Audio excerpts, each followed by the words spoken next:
Hello everyone, welcome to our YouTube channel.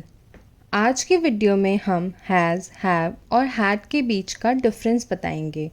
उसमें क्या difference है, क्या सिमिलैरिटी है, उसका यूज़ हम कहाँ कहाँ और कैसे कैसे कर सकते हैं, इस सब के बारे में आज हम इस वीडियो में डिस्कस करेंगे। तो चलिए स्टार्ट करते हैं।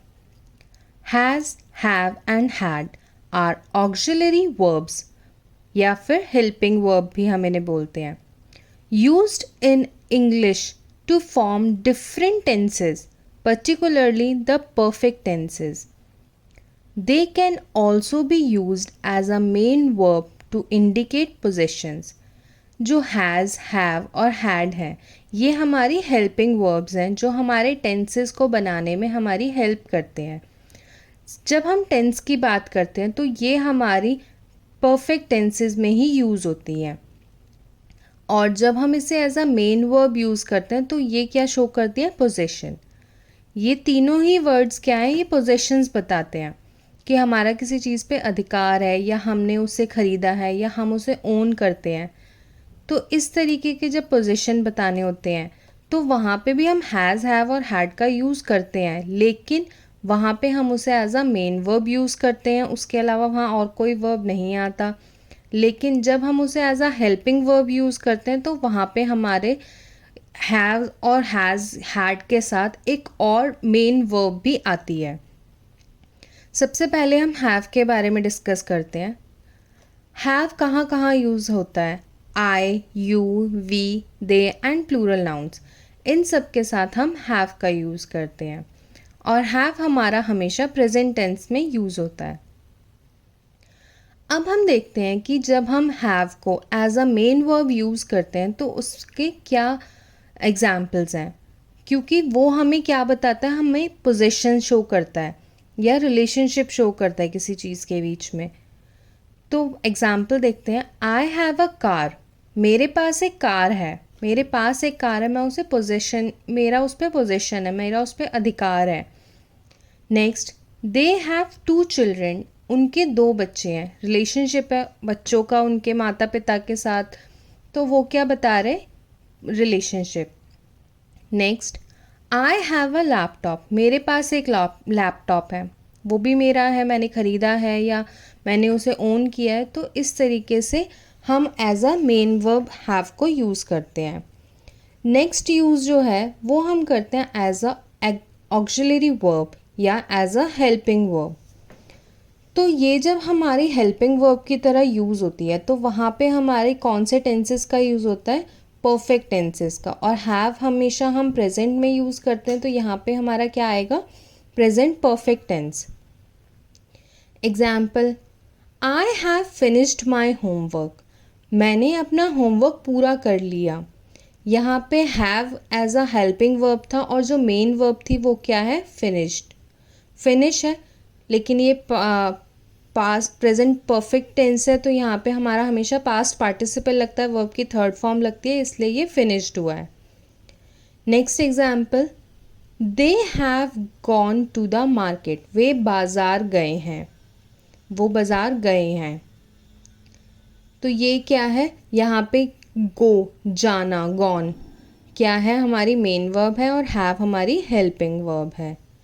Next example, they have visited the museum, उन्होंने म्यूज़ियम का दौरा किया या वो म्यूज़ियम घूमने गए। तो यहाँ पे विजिट क्या है, हमारी मेन वर्ब, और हैव हमारी क्या है, हेल्पिंग वर्ब। ये हमारे हैव के एग्जाम्पल्स थे। नेक्स्ट हम बात करते हैं हैज़ की। हैज़ का यूज़ हम करते हैं he, she, it and singular nouns के साथ, क्योंकि हैज़ और हैव हम दोनों ही कहाँ यूज़ करते हैं, प्रेजेंट टेंस में यूज़ करते हैं। हैज़ हम सिंगुलर चीज़ों के लिए करते हैं और हैव हम प्लूरल चीज़ों के लिए करते हैं। हैव में आई एक्सेप्शनल है, आई के साथ हम हैव यूज़ करते हैं, हैज़ का यूज़ नहीं करते। इसमें भी हम हैज़ को एज अ जब मेन वर्ब यूज़ करते हैं तो वहाँ पे भी हम क्या शो करते हैं, possession.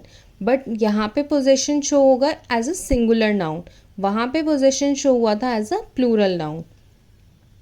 Example, she has a new dress, उसके पास एक नई ड्रेस है, उसके पास है, उसने ओन किया, उसने खरीदी है।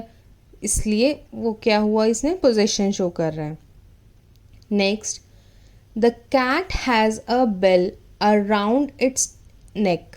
बिल्ली के गले में एक घंटी है, उसके गले में घंटी है तो उसके पास है वो घंटी। Next, she has a beautiful house. उसके पास एक सुंदर घर है। ये बता रहा है कि उसने उस घर को ओन किया हुआ है, तो यहाँ पे हमारा पोजीशन शो कर रहा है। नेक्स्ट हम बात करते हैं एज अ ऑक्सिलरी वर्ब या एज अ हेल्पिंग वर्ब। तो ये भी हमारे प्रेजेंट परफेक्ट टेंस में ही यूज़ होते हैं, हैज़ और हैव। तो एग्जाम्पल देखते हैं। He has completed his assignment. उसने अपना असाइनमेंट पूरा कर लिया। यहाँ पे हैज़ हमारी हेल्पिंग वर्ब है और कंप्लीट हमारी मेन वर्ब है। Next, she has never been to Paris. वह कभी पेरिस नहीं गई। यहाँ पे हमारी जो हेल्पिंग वर्ब है वो हैज़ है और बीन हमारी क्या है, बी है। बी हमारी मेन वर्ब है। Next, he has just finish his dinner. उसने अभी अभी अपना खाना ख़त्म किया है। तो ये हमारे हैज़ के एग्जाम्पल थे, हमारे हैज़ के दोनों यूज़ थे। अब हम बात करते हैं हैड की। हैड हमारा ऑल सब्जेक्ट, चाहे वो सिंगुलर है प्लूरल है, सबके साथ हम हैड का यूज़ करते हैं। और हैड हमारे कौन से टेंस में आता है, पास्ट टेंस में। तो पास्ट टेंस में चाहे I, you, we, they, he, she, it या कोई भी नाउन है, हम सबके साथ ही किसका यूज़ करते हैं, हैड का। क्योंकि पास्ट में हमारे पास हैड है इस, और जब हम इसे as a main verb use करते हैं तो हम कैसे एग्जाम्पल्स देंगे इसके। I had a bicycle when I was a child. मेरे पास बचपन में एक साइकिल थी, जब मैं बचपन में छोटा था तब मेरे पास एक साइकिल थी। तो ये पास्ट की बात बता रहा है। तो आई हैड पोजेशन था इसके पास, लेकिन कब था, पास्ट में। Next, they had a great time eight there party. उन्होंने पार्टी में बहुत अच्छा समय बिताया। पार्टी कब थी, पहले हुई थी कभी, उसके बारे में डिस्कस करें कि उसमें बहुत अच्छा टाइम स्पेंड किया हमने। Next, we had a dog when I was young. मेरे पास हमारे बचपन में एक कुत्ता था। मतलब जब मेरा बचपन था, मैं छोटी थी, तब हमारे पास एक कुत्ता था। तो ये कब की बात है, पास्ट की बात है। अब हम इसे as a helping verb use करेंगे, तो हम इसका यूज़ कैसे करते हैं। Example, she had finished her work before the meeting started. उसने अपना काम मीटिंग शुरू होने से पहले पूरा कर लिया था। मीटिंग शुरू होने वाली थी, उससे पहले ही वो अपना काम पूरा कर चुकी थी। Next, by the time we arrived they had already left. जब तक हम पहुँचे वे पहले ही जा चुके थे। मतलब हमारे पहुँचने से पहले ही वो लोग यहाँ से चले गए थे। Next, she had already read the book before I gave it to her. मैंने उससे देने से पहले ही किताब पढ़ ली थी। मतलब जब मैंने उसे अपनी किताब दी, उससे पहले मैंने वो किताब पूरी पढ़ ली थी। तो ये क्या बता रहे कि हमने, मतलब हमारे इसको हम कहाँ पे हेल्पिंग वर्ब की तरह यूज़ कर रहे हैं, कहाँ पे हम इसे मेन वर्ब की तरह यूज़ कर रहे हैं। उम्मीद है आपको ये समझ में आ गया होगा। मैंने आपके लिए 3 सेंटेंसेस लिखे हैं, उसमें आपको हैज़, हैव और हैड को फिल करना है। सही आंसर्स मैं वीडियो के एंड में दे दूँगी, बट पहले प्लीज़ वीडियो को पॉज करके आप इसका आंसर खुद लिखने की कोशिश कीजिए। बहुत ही सिंपल क्वेश्चन फिलअप्स हैं, आपको आंसर्स पता चल जाएंगे क्योंकि 3 ही sentences है। Hope you like this video. Please like and subscribe and follow for more such content. Thank you everyone.